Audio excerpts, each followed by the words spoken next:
clase muy interesante. Vamos a tomar las próximas 3 sesiones para hablar exclusivamente del Islam. Entonces piense en preguntas.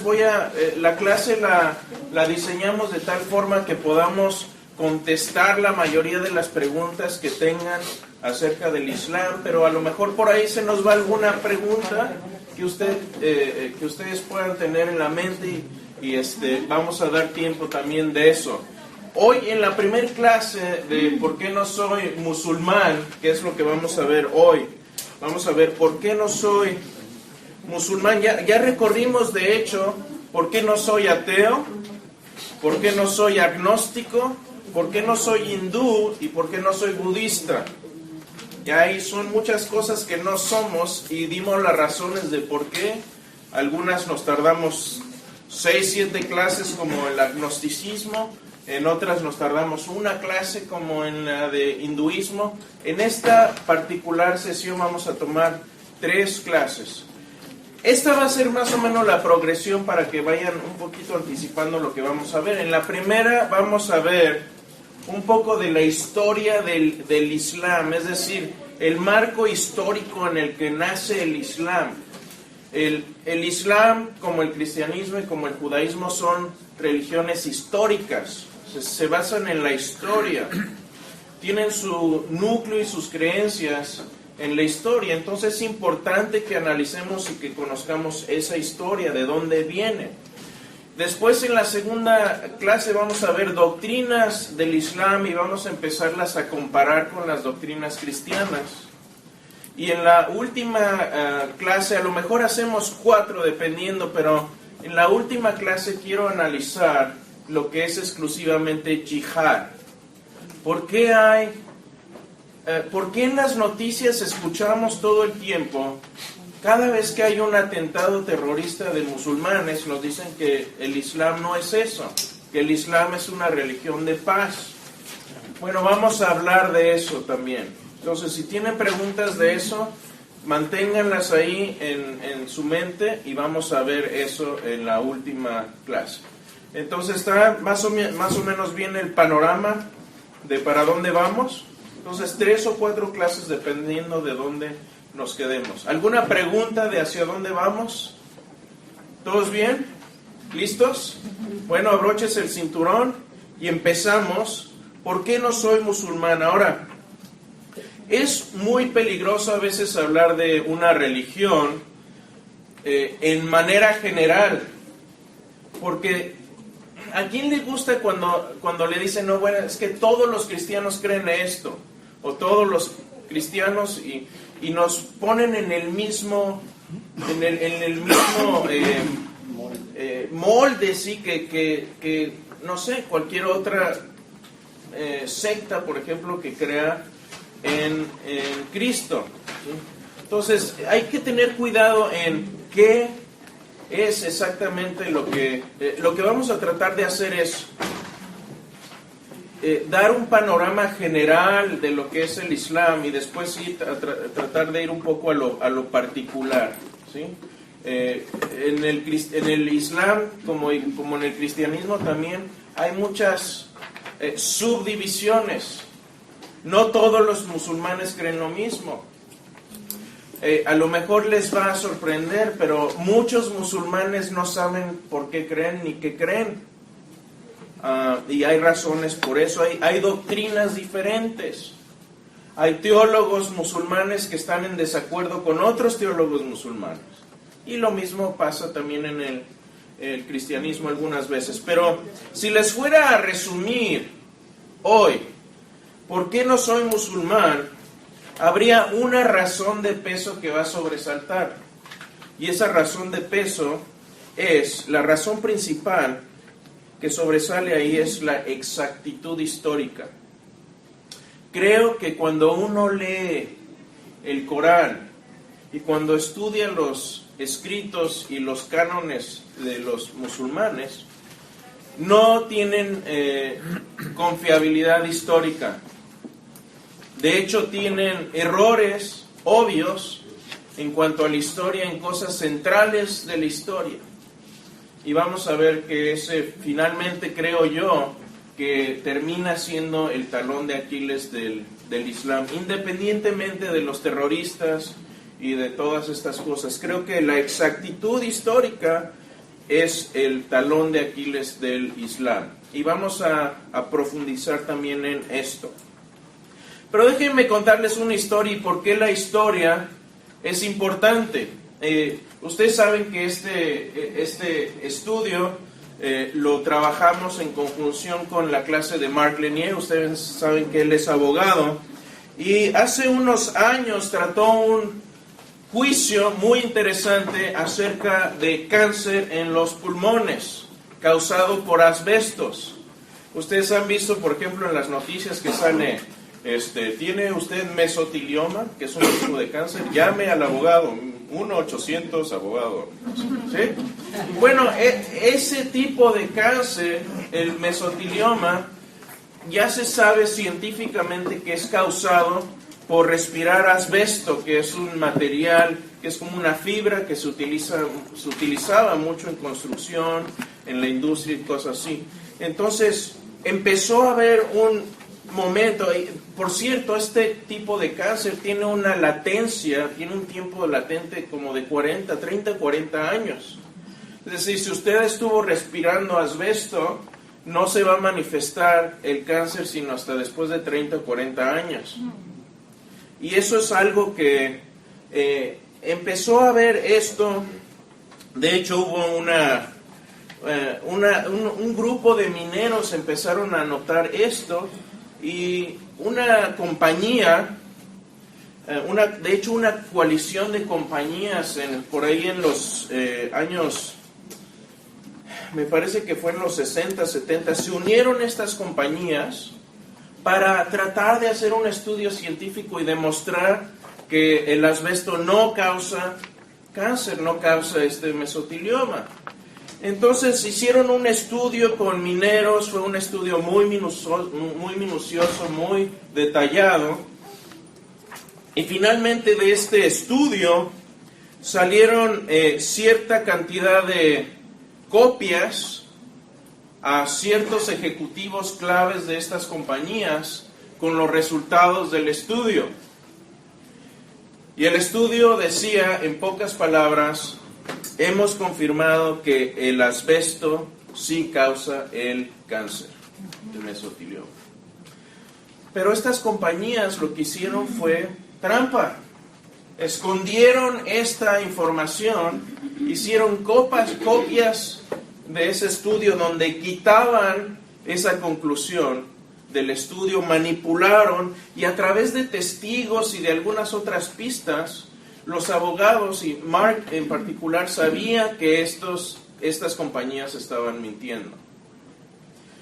Entonces, ¿qué es lo que puede hacer uno por ahí? Bueno, resulta que después de 40 años de este caso, hubo una persona que estaba ahí limpiando un garaje.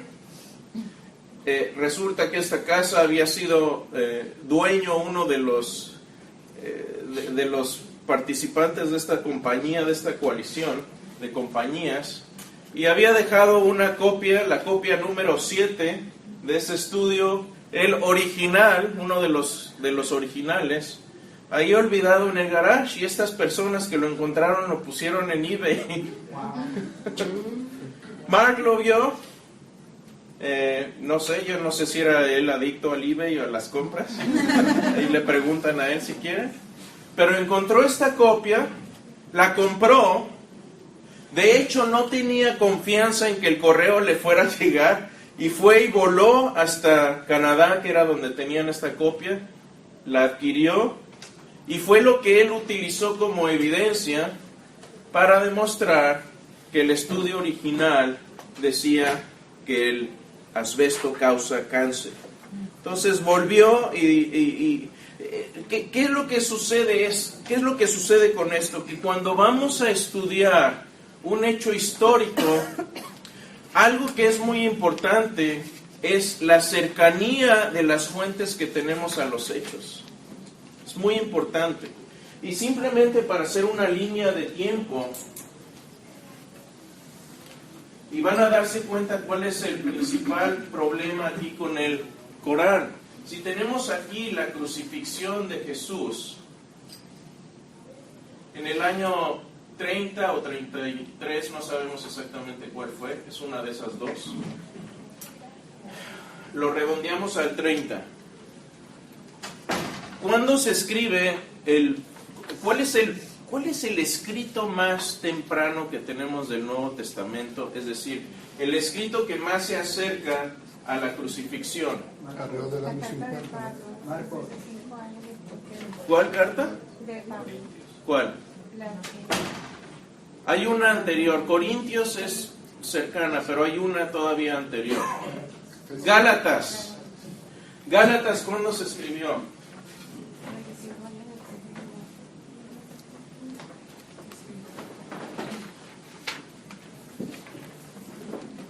Por ahí de los 40, 45, 46. Pero Gálatas es de los 40. ¿De cuándo es Corintios? Primera de Corintios. Un poquito más. 55, 56. ¿Cuántos años es esto después de la crucifixión? 15, 20 años a lo mucho. ¿Cuándo se escribió el Corán? Como 200 años después de Mahoma. Como 800, por ahí.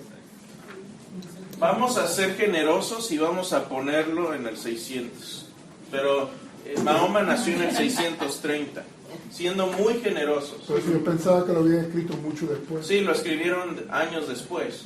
Pero el que da testimonio es Mahoma. Él es la fuente, ¿no? Entonces pongámoslo aquí en el año 630.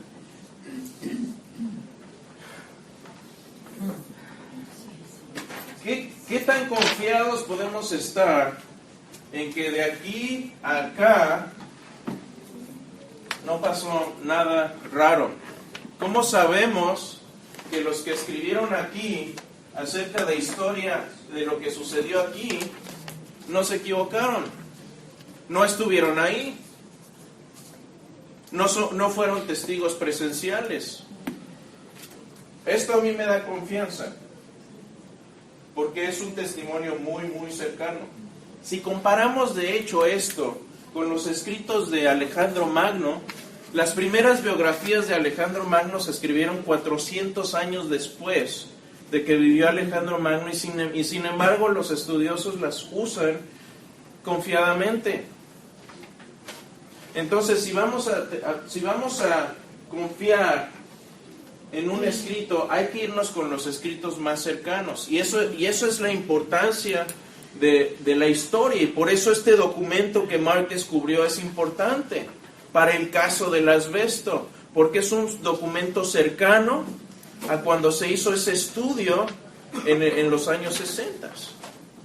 Entonces la historia es importante, y les decía, el judaísmo, el cristianismo y el islam son religiones históricas. De hecho, las puse en la forma cronológica en la que se desarrollan. Primero el judaísmo, después el cristianismo y después el islam. Eso es importante en la historia, cuando vemos las fuentes. Porque estas tres religiones se basan en hechos históricos, se basan en el hecho de la creación, la historia de Abraham, de Isaac, de Jacob, después de Moisés como el líder que dio las tablas de la ley, después de Saúl, el pueblo quiso un rey, Saúl, después viene David, después su hijo Salomón construye el primer templo. Después se divide el reino entre norte y sur. El reino del norte es destruido por los asirios y se dispersan. Son lo que llamamos las tribus perdidas del norte de Israel. Y después en el sur queda Jerusalén. Y después son llevados en cautividad a Babilonia. Toda la historia de Daniel. Pero ellos regresan a Jerusalén y vuelven a reedificar los los muros y se reconstruye el templo, que es lo que llamamos segundo templo. Después está el periodo intertestamentario y después llegamos a la historia donde nace Jesús en el siglo I. Tenemos la vida de Jesús, su ministerio que duró 3 años, y nosotros como cristianos creemos que históricamente Jesús murió crucificado, que no se quedó ahí, que resucitó de manera histórica, como un hecho histórico al tercer día. Y eso tenemos muchísima buena evidencia. Tal vez un día después lo enseñe. Al final de la clase, tal vez quiero hacer un resumen de por qué sí soy cristiano. Y esa es una de las razones principales. Pablo dice en 1 Corintios 15, si Jesús no resucitó, estamos perdiendo el tiempo. Nuestra fe es falsa. Yo si no pensara que la resurrección sucedió en el tiempo, en la historia, en este mundo, yo sería a lo mejor budista, meditando y ya, disfrutando la vida, ¿sí? Tomemos el tiempo del domingo de regreso y vayámonos a pasear al monte y a meditar.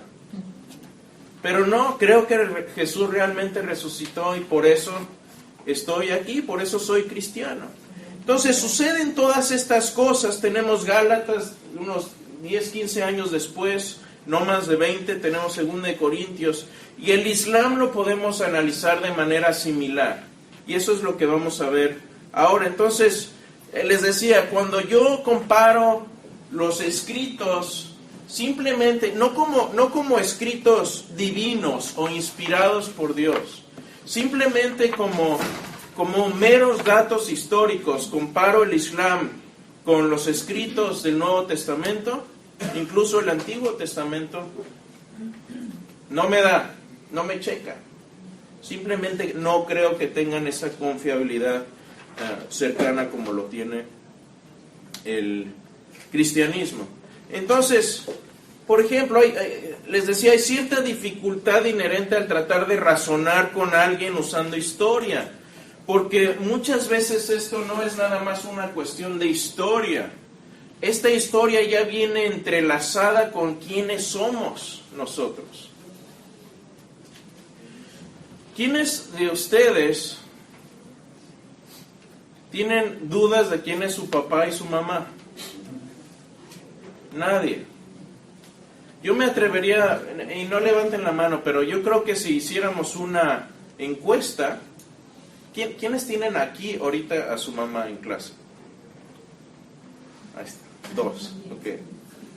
Entonces, ¿ustedes cómo saben que son hijos de su mamá?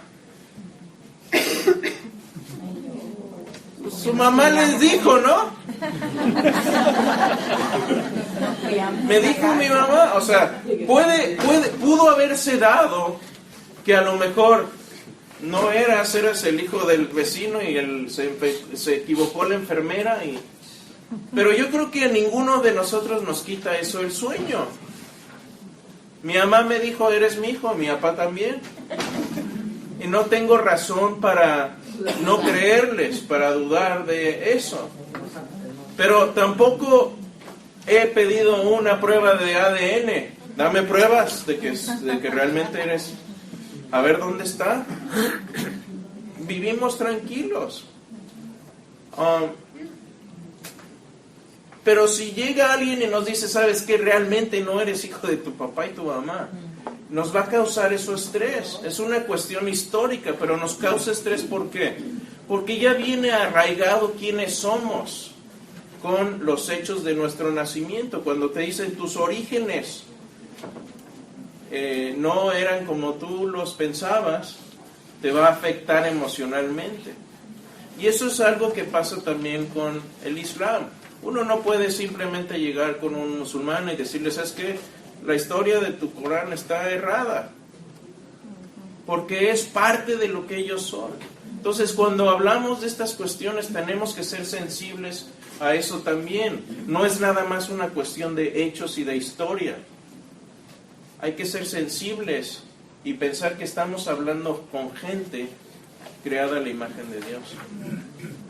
Entonces, esa es una advertencia, pero entremos un poco al al tema. ¿Alguna pregunta hasta aquí o duda de lo que hemos visto hasta así? Yo tengo una pregunta. Ellos hicieron el Islam, el Corán, 330 años después. Un poco más, pero ahí fue cuando nace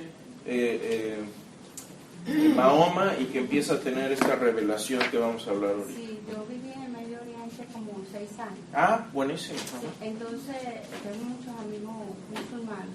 Sí. Y me hablaba mucho de Abraham, de Moisés. Sí, ellos Quiero creen. saber si el Corán, Ajá. por lo menos, si ellos me hablan de Moisés y Abraham, todos aquellos que nosotros vemos en el Antiguo Testamento, todo lo que pasó allá está plasmado tal cual con el Corán, porque yo no tuve la oportunidad de leer el Corán, pero sí ellas me explicaban.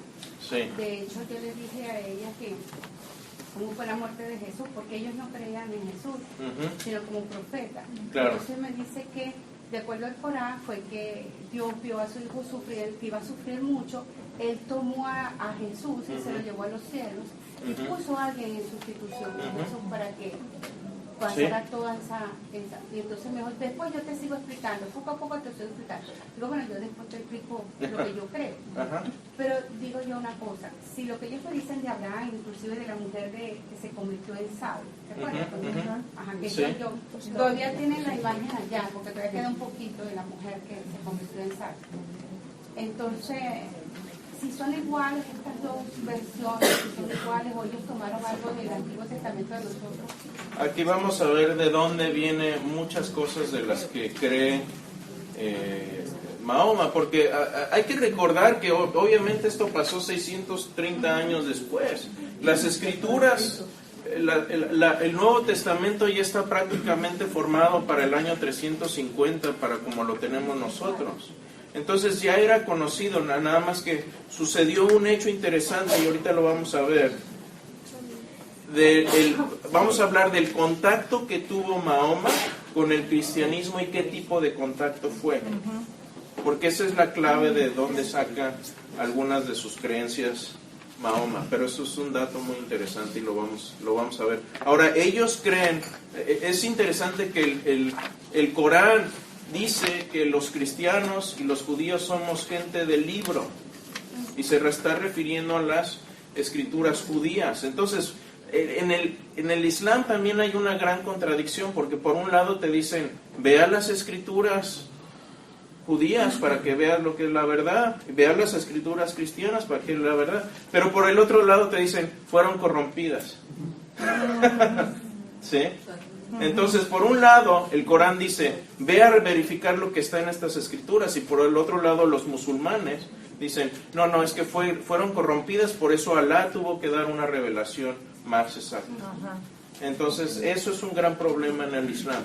Pero yo diría, es un gran problema, pero no es el más grande problema. Tiene todavía un problema más grande. Entonces, un poco de historia. Vamos a despolvar un poquito la historia. Sí. Un comentario ahí. Para el Islam, mentir no es ningún problema. Sí, vamos a hablar de eso cuando hablemos de Jihad. Por eso Sí. lo que estás Es la diciendo, doctrina de lo que Taqiyya. le dijeron a ella, mientras the end justifies the means, como se dice en español. Sí, el fin justifica los medios. Sí, entonces, cuando hablemos un poco de Jihad, vamos a hablar de esta doctrina, es decir, si finalmente vas a cumplir lo que te pide el profeta, mentir no es un gran problema. Entonces, si vayamos un poco al siglo I y un poquito después, vemos que está el Imperio Romano. El Imperio Romano es prácticamente todo el mundo conocido, pero no es todo el mundo. Obviamente tenemos el Imperio Romano de Occidente, que tiene su sede en Roma, pero después también se divide el imperio. Por ahí del año 500 empieza a caer el Imperio Romano de Occidente y se divide el imperio entre el Imperio de Oriente y el Imperio de Occidente. El Imperio de Oriente tenía su capital en lo que es Turquía hoy, en Bizancio o Constantinopla.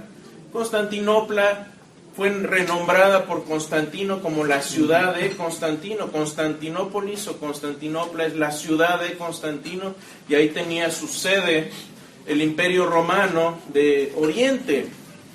Y llega un momento, de hecho, el Imperio Romano de Oriente, el Imperio Bizantino, que después se le conoce como tal, dura hasta el año 1400 y tantos, que cae después a manos de los turcos.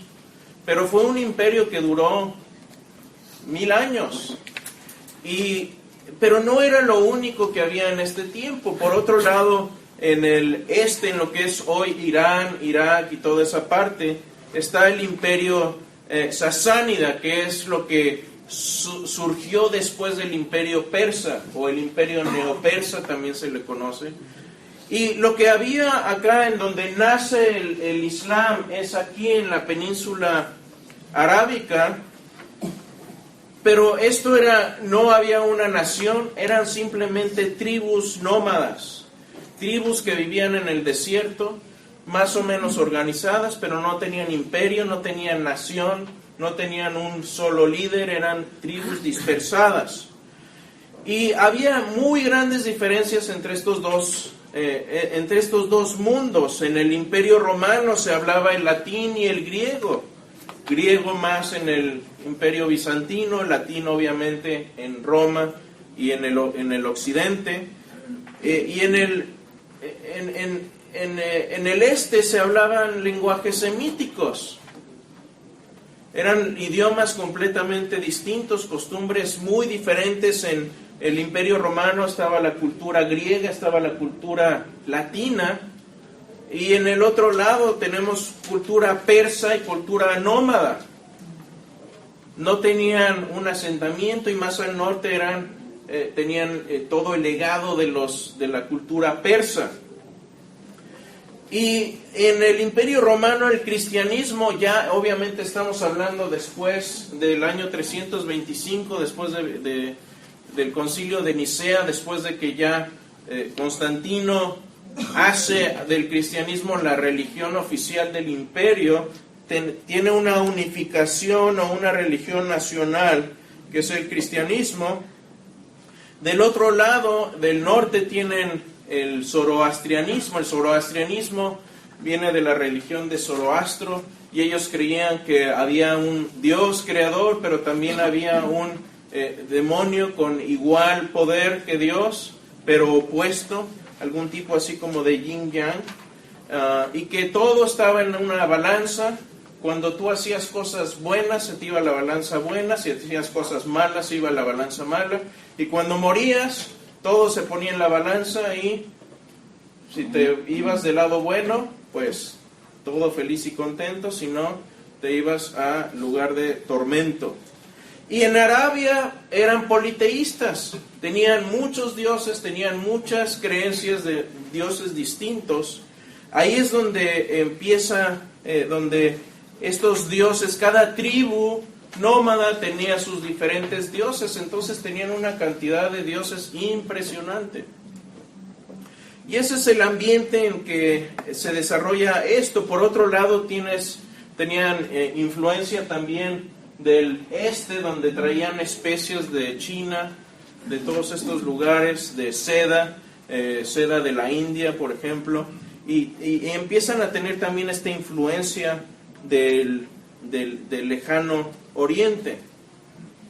Y bueno, estos estaban en batallas todo el tiempo. A veces se aliaban los sasánidos con los bizantinos y se daban con los árabes. A veces los árabes se aliaban con los sasánidas. Depende quién tenía más hambre y tenía más necesidad, hacían sus alianzas, pero era un verdadero caos. Entonces, en medio de les decía, son tribus nómadas, estaban organizados por familias. Era una organización por familia y no tenían un solo gobierno. Y esto era un gran problema. ¿Cómo estaban organizados, por ejemplo, esto es ya para los árabes? ¿Cómo estaban organizados? Bueno, tú tenías una familia, normalmente eran familias numerosas. Todos los que duermen bajo la misma tienda son una familia. Si tienes varias familias que están unidas para bien común, para recolectar, para guardar sus ganados juntos, se casaban unos con otros, ahí tenías un clan. Y varios clanes entonces formaban una tribu.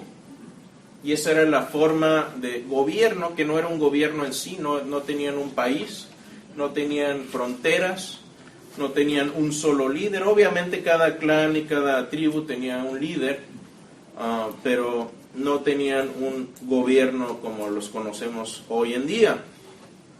Y este es el ambiente en el que nace Mahoma. No sabemos exactamente cuándo nació, pero 570 por ahí, el año 570 es lo más aceptado. Muere por ahí del 620. Y este es el lugar, él nace en la Meca, ahí donde está el punto rojo, ahí es donde nace Mahoma, en un lugar que se llama la Meca. Y en este lugar había algo muy interesante. Había un lugar de reunión. Cuando tú vives en el desierto, ¿dónde va a ser el lugar de reunión más lógico? Donde tengas agua. Entonces, este lugar que ahora se llama el Kaaba, originalmente era un lugar de adoración, era un lugar de comercio, donde se reunían todas las tribus para intercambiar lo que tenían, hacer cambalaches, ¿sí? Te paso una vaca y me das seda, dame leche y te doy carne, y así hacían sus intercambios. Tenían mercaderes que iban se aventuraban al oriente y después regresaban con bienes que intercambiaban ahí. Y resulta que si vemos la historia en el Corán, ellos agregan cosas a lo que hablamos ahorita del Antiguo Testamento. Por ejemplo, ellos dicen que a este lugar, a este oasis, a este manantial, llegó Abraham con su hijo ilegítimo, que para ellos era el hijo legítimo, que era ¿quién? Ismael. Entonces llega Ismael para ellos, y para los árabes el hijo legítimo es Ismael, exactamente. Entonces llega al manantial, de hecho con Agar, y entonces dicen que escucharon el manantial que hacía un ruido como sumi sumi. ¿Qué dicen ellos? Yo nunca he oído un manantial que haga ese ruido, pero hoy en día se le llama el manantial de Samsam, por el supuesto ruido que escuchó Ismael de ese ruido. Entonces tiene importancia histórica, porque según ellos, hasta allá fue a dar Abraham con su hijo Ismael, hasta este lugar. Y construyeron, dicen ellos, el Kaaba original. Y lo que fue esto es que era un lugar donde cada quien tenía sus dioses, y venían y ponían un nicho a cada dios, y cada quien adoraba a los dioses que quisieran, y mientras adoraban a sus dioses, pues hacían intercambios, tenían agua. Entonces era un lugar de reunión, de comercio, de socialización. Después de mucho tiempo lo hicieron de piedra, y hubo un incidente interesante con Mahoma. Primero veamos, perdón. Eso, la reconciliación de ese punto es con la Biblia cristiana, es cuando Abraham sacó a Agar y Ismael al desierto. Exactamente. Y no mencionan a Sara ni nada por ahí. No sabemos qué pasa, ¿no? Ahí. Ahí. Ajá. Entonces, por eso la historia es importante, ¿eh? Sí. Yo me pregunto, Ajá. entonces sería para ellos que, porque había escuchado, yo no estoy segura, que ellos son descendientes de Ismael. Sí, ajá. Entonces, como claro. También Dios le dice que Él le va a dar una gran nación a Claro, Israel. ajá. Entonces son los musulmanes, se podría decir. Exactamente. Ajá. Y se siguen dando hasta con la cubeta desde entonces. Pero sí es cierto, correcto. Entonces veamos un poco de qué clan y de qué familia descendía Mahoma. Bueno, cada clan y cada tribu tenía una asignación específica en cuanto al Kabá. En cuando estaban reunidos, cada clan tenía un trabajo específico que hacer. Y el trabajo de la tribu de Mahoma era la de recolectar agua y llevar esa agua a las demás tribus. Ese era su trabajo. Eran sus responsabilidades, repartir agua. Y este clan al que él pertenecía, de hecho, era el clan de los Quraysh. De hecho,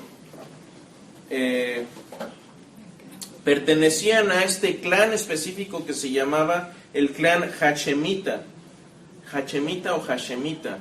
Si ven ustedes el nombre del reino de Jordania, el nombre formal del reino de Jordania es el reino Hashemita de Jordania, porque Jordania se supone que el rey de Jordania, su ascendencia viene de esta misma tribu de Mahoma.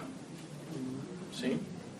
¿Y de qué familia viene? Bueno, esta familia de Mahoma es del clan Hashemita de la tribu de Quraysh. Y sucede que Mahoma se queda huérfano desde muy joven. Como a los 7, 8 años mueren sus dos padres, no sabemos exactamente de qué, pero él se queda huérfano muy joven. Y tenemos registros históricos de que entre los 9 y los 11 años, esto es muy interesante y es muy importante para entender después lo que escribe Mahoma acerca de los cristianos. ¿Se acuerdan que hubo una herejía en el Imperio Romano dentro del cristianismo con Nestorio? Y Nestorio era un hereje cristiano que negaba las dos naturalezas de Cristo. ¿Sí? Ahí no me voy a meter mucho en esto, pero él negaba la deidad completa de Cristo como la conocemos hoy nosotros. Y resulta que cuando destierran a Nestorio, él se va y va a dar a Arabia, donde funda monasterios. Y esos monasterios siguen, obviamente después de que muere Nestorio, los monjes y los monasterios nestorianos siguieron su camino ahí en la península de Arabia. Y resulta que Mahoma conoce, a los 9, 11 años, conoce monjes nestorianos y aprende cosas de ellos. Ahí se pueden imaginar de dónde sacó algunas de las creencias que él tenía, porque ese fue su contacto con los cristianos. Obviamente, el cristianismo, les decía, ya estaba bien reconocido y difundido por todo el mundo. Entonces, esta herejía de que Jesús no era divino, seguramente la aprendió de los nestorianos, porque tuvo contacto con ellos. Después resulta que Mahoma se convierte en líder de caravanas, un líder respetable, empieza a tener auge en su clan, empieza a tomar renombre. Y después resulta que un hecho muy interesante, muy importante en la vida de Mahoma, porque resulta que se le encargó a la tribu de Mahoma el restaurar este lugar del Kabá. Restaurarlo, volverlo a hacer, ponerlo en su gloria, etcétera, etcétera. Y aquí adentro del Kabá había una piedra negra, es una reliquia, que se supone, ellos dicen que viene desde tiempos de Adán y Eva. No sabemos, no se ha podido estudiar bien esta piedra. Algunos piensan que puede ser un meteorito que cayó y ellos lo tomaron y lo empezaron a adorar. Pero esta piedra es una reliquia de ellos, y cuando sacan la reliquia, obviamente para restaurar el Kabá, pues después había que meter la piedra de regreso, y eso era un gran honor. Y las tribus empiezan a pelear por ver quién va a ser la tribu que va a meter la piedra al Kabá de nuevo. Y se le ocurre algo muy, muy sabio a Mahoma. Él dice, ok, tomemos entre todas las tribus las 4 tribus principales. De hecho, toman un lienzo, ponen la piedra en medio y dicen, ok, cada quien se agarra una esquina y la metemos todos juntos. Y eso fue parte de la unificación que él empezó a difundir entre las tribus, porque estaban todos desunidos. Obviamente tenían que verse unos con otros, ir a adorar a sus dioses y comerciar para poder sobrevivir, pero no eran grandes amigos tampoco. Estaban peleados unos con otros todo el tiempo. Una pregunta. Ajá. En ese momento, ¿qué religión no estaba? Oye, todavía Eran politeístas. Ok. Eran Pero, básicamente... ¿por qué los unía a la piedra? ¿Todos coincidían? Sí, era una reliquia que todos pensaban que era la reliquia más importante de ellos. Y llega un momento clave cuando Mahoma tiene como 40 años. Llega a este monte o esta montañita, es un cerro más bien, que se llama Monte Hira. Y en este monte escucha una voz que le dice, escucha y recita. ¿Sí? Entonces esto lo toma él como un mensaje de Dios. Y según él dice que Dios le dio una revelación en ese lugar. Entonces allí es donde empieza él a tener estas revelaciones, empieza a subir este monte y empieza a escuchar la voz de Dios, la voz de Alá, que le empieza a revelar el Corán. Obviamente, como dijo Carlos, no se escribió el Corán, era analfabeta de hecho Mahoma, y los primeros años, los primeros 200 años diría yo, el Corán se transmitió oralmente. Nunca agarró y escribió algo Mahoma tampoco. Entonces empezó él a recibir estas revelaciones, y estas revelaciones eventualmente sus seguidores, ya después de la muerte de Mahoma, las recopilan, las escriben. Dicen, a ver, más o menos fue esto. ¿Tú de qué te acuerdas? Ok, escríbelo. ¿Tú de qué te acuerdas? Ok, escríbelo. ¿De qué te acuerdas tú? Escríbelo. Y así es como se compila el Corán, ya que tenían una versión del Corán, porque tuvieron muchas versiones del Corán. Llegó un regente, dijo, ok, dejen de pelearse por la versión buena del Corán, esta va a ser la buena, las demás quémelas. Y por eso ahora los musulmanes dicen, no, tenemos la más fiel, nos viene desde tiempos de Mahoma. Pero ellos tuvieron varias versiones del Corán. Y hasta hoy se pueden trazar esas diferencias. Bueno, yo no sé qué tal esté su árabe, pero estrictamente hablando, para los musulmanes, para el musulmán no se debe leer el Islam, el Corán, en ningún otro idioma más que en árabe. Sí, yo lo único que sé de árabe es decir beso. ¿Saben cómo se dice beso? Saliva va, saliva viene. No es cierto. Eso no viene en el Corán. Pero muchas veces lo que sucede es que casi la gran mayoría de los musulmanes no leen el Corán. Recitan y memorizan partes del Corán, pero nunca lo leen críticamente todo completo. Entonces hay una gran probabilidad de que ustedes se topen con un musulmán, el musulmán no va a saber que está en el Corán, y mucho menos en sus otros libros como los hadiths. Mucha ignorancia hay. Entonces la gran mayoría ustedes van a salir aquí con la ventaja de que probablemente van a saber más del Islam que la gran mayoría de los musulmanes. ¿Sí? Entonces, déjenme darles un ejemplo de estas malas interpretaciones que luego ellos tienen. Ellos dicen que Mahoma es el mensajero, ¿no? Es el mensajero de Dios. De hecho, ellos dicen que el Nuevo Testamento, específicamente el Evangelio de Juan, habla de Mahoma. ¿Quieren ver qué pasaje es? Leámoslo. Dice esto la Biblia, pero ellos se lo atribuyen a Alá y que Alá está revelando aquí al mensajero. Dice Juan 16:7 en adelante: pero les digo la verdad. Aquí está hablando Jesús a sus discípulos, por cierto. Les conviene que me vaya, porque si no lo hago, el Consolador no vendrá con ustedes. En cambio, si me voy, se los enviaré a ustedes, y cuando Él venga, convencerá al mundo de su error en cuanto al pecado, a la justicia y al juicio. En cuanto al pecado, porque no creen en mí; en cuanto a la justicia, porque voy al Padre y ustedes ya no me podrán ver; y en cuanto al juicio, porque el príncipe de este mundo ya ha sido juzgado.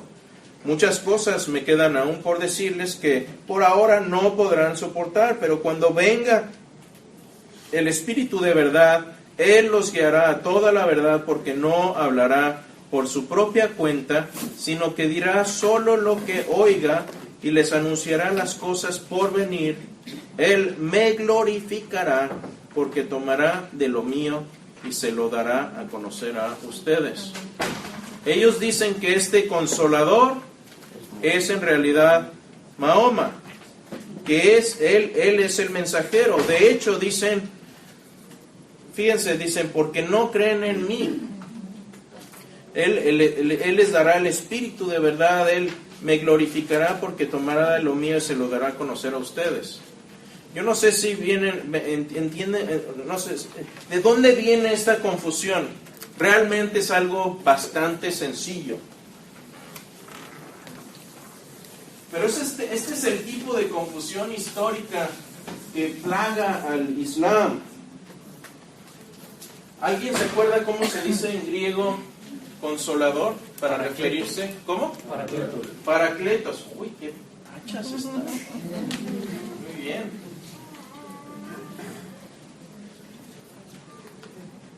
Paracletos, ¿y qué quiere decir esto?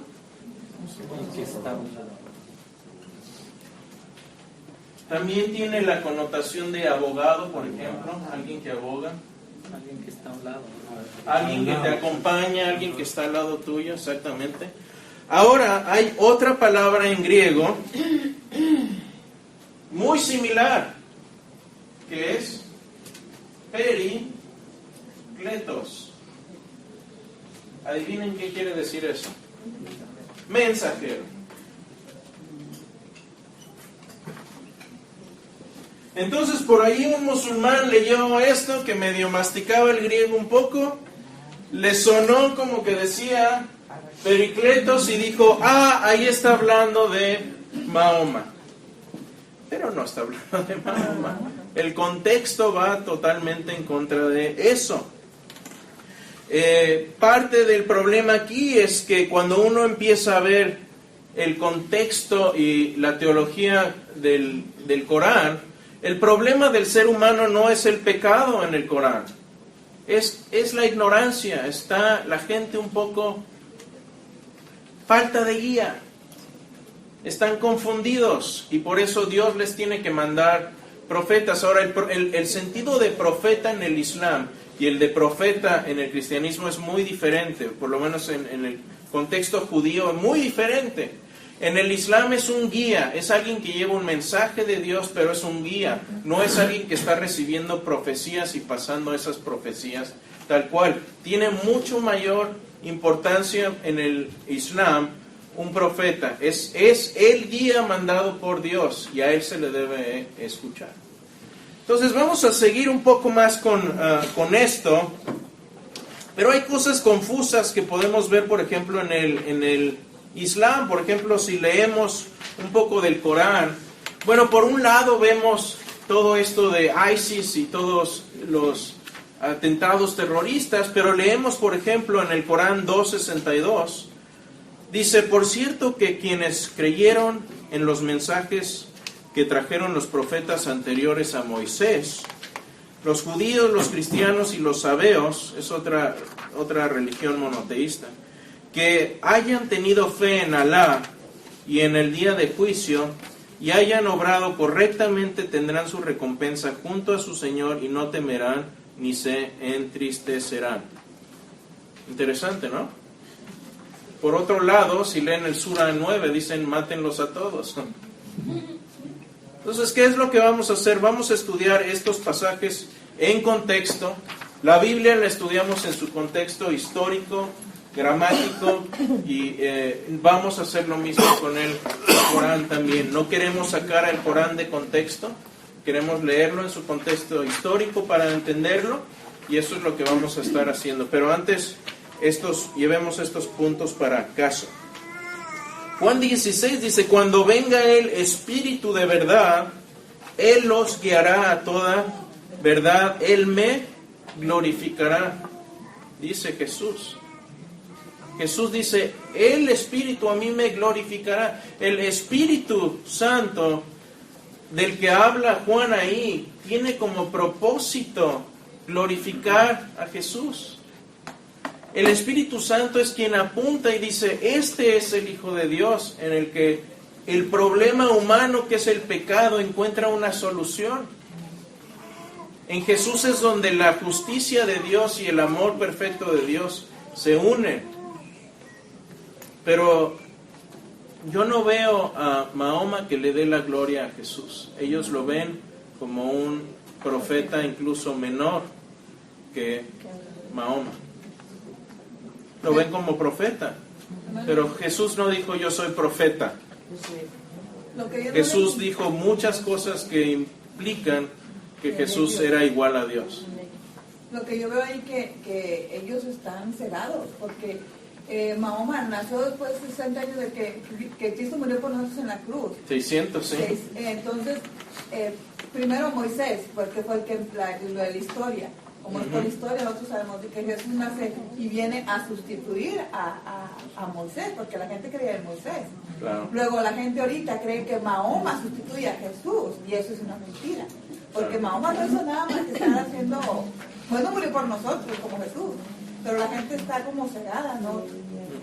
Y vamos a ver más claramente eso cuando empecemos a hablar un poco de la teología de ellos y compararla con el cristianismo. Pero a fin de cuentas, lo que la Biblia hace y lo que nosotros debemos hacer es traerle la gloria a Jesús. Amén. Y empezar por el día de mañana. Amén. Es un caminar diario. Y esta semana, ¿por qué no nos comprometemos a traerle la gloria a Jesús en todo lo que hagamos? Segundo punto, 1 Corintios 15, 1 y 2. Pablo les escribe a los corintios y les dice, en resumidas cuentas les dice, esto es lo más importante que les puedo decir. Si lo creen son salvos, si no lo creen no lo son. Y esto es lo que dice, que Cristo murió por nuestros pecados según las Escrituras, que fue sepultado y que resucitó el tercer día. Eso dice Pablo y lo está escribiendo 25 años después de la crucifixión y estuvo dispuesto a morir por eso. De hecho, Pablo es una gran piedra en el zapato para el Islam, porque Pablo tenía el prestigio, tenía el dinero, tenía la educación, tenía la ciudadanía romana, tenía la bendición del Sanedrín, si no es que a lo mejor era miembro él mismo del Sanedrín, y él dijo, lo tengo todo como basura por seguir la cruz de Cristo. Y lo probó siendo decapitado en Roma. Amén. Yo le preguntaría a mi amigo musulmán, explícame eso. Porque ustedes dicen que Jesús nunca murió en la cruz. Y este hombre estuvo ahí y estuvo dispuesto a morir por lo que creía. Unos meros 25 años después. De hecho, en este pasaje, Pablo les dice, hay más de 500 testigos que todavía están vivos que vieron a Jesús resucitado. Vayan y pregunten si quieren. Si eso hubiera sido falso, tendríamos decenas de escritos que dijeran, esto que escribió Pablo era una vil mentira. Mi fe es razonable, el cristianismo es razonable y está basado en la historia. Hay una palabra parafraseando del Antiguo Testamento donde dice, ciertamente mi pueblo se ha perdido por falta de conocimiento. Es falta de conocimiento lo que vienen a tantas sectas, a tantas cosas, porque se pierden por falta de conocimiento. Y por eso tenemos que estudiar. Amén. Ese conocimiento nos quita, pero ese conocimiento debe también venir con acción. Amén. Y finalmente, para terminar, dice Gálatas 1:8, el primer libro que escribe Pablo, unos 15, máximo 20 años después de la crucifixión. Si alguien de nosotros, los apóstoles, dice, nosotros venimos, o si alguno viene con ustedes y les, o incluso un ángel del cielo les predica un evangelio distinto al que les hemos predicado, caiga bajo maldición. Creo que es muy, muy difícil vivir bajo la maldición que Pablo está mencionando aquí. Y debemos tener la compasión de hablar con ellos, porque Jesús también murió por ellos. Mi compromiso es con la verdad y debemos estar sobre la verdad, donde quiera que lo encontremos.